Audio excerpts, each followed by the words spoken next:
going back to the U.S. U.S. tokenized stocks in Europe and perpetuals, the tokenized private market, those are all available in Europe. But what, from the regulatory side in the U.S., are you expecting before you can roll those out in the U.S.? Yeah, actually, since we've rolled this out, I think there has been some excitement from policymakers in the U.S. They saw the launch over here. And I think one of the goals was also to show what's possible if, we unleash crypto technology and let it fully merge with traditional financial services.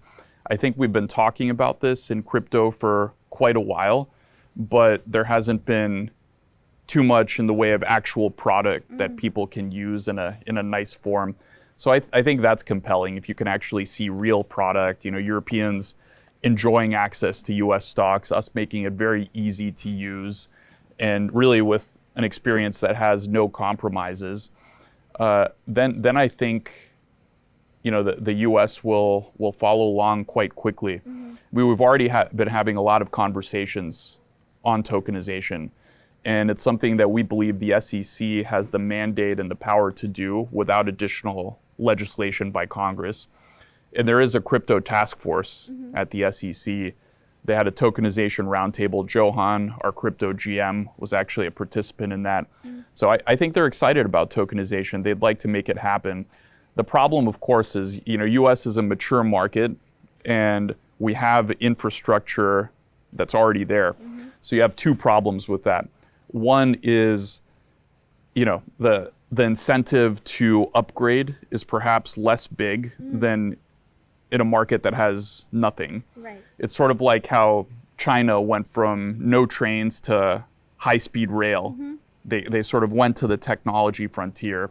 Or how, in the US, we went gradually to mobile and broadband, but in some of these developing countries, they're just putting up the fastest, most capable broadband and mobile towers possible because they can just get the new thing. And in the US, we've got medium speed rail. And maybe it's not as good as high speed rail, but the delta in cost to upgrade it is probably not worth the incremental benefit. So I think you have that to some degree with the traditional financial system. You also have a lot of stakeholders that have to be satisfied. And these stakeholders are worried. If stocks go on blockchains, what's going to happen to my business? I have a pretty big business here. I employ thousands of people that rely on it being done this other way.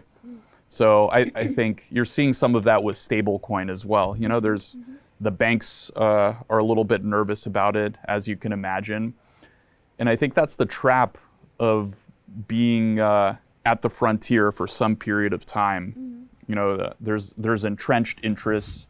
It's difficult to navigate, and that keeps you from, if you're not careful, that can keep you from innovating.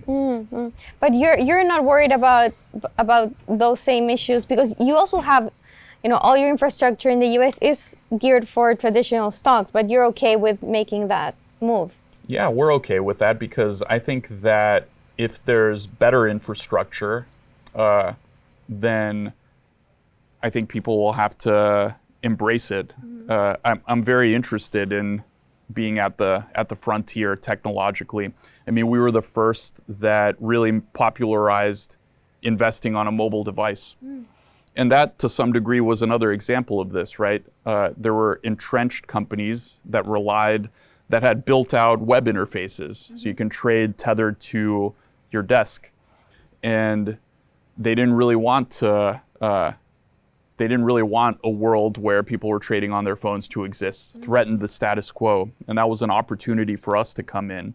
So besides just building an exciting future, I think there's a real risk to getting stuck with what's working now, because if we don't embrace it, someone else is going to figure it out, right? And we don't want them to eat our lunch. We'd like to eat our own lunch.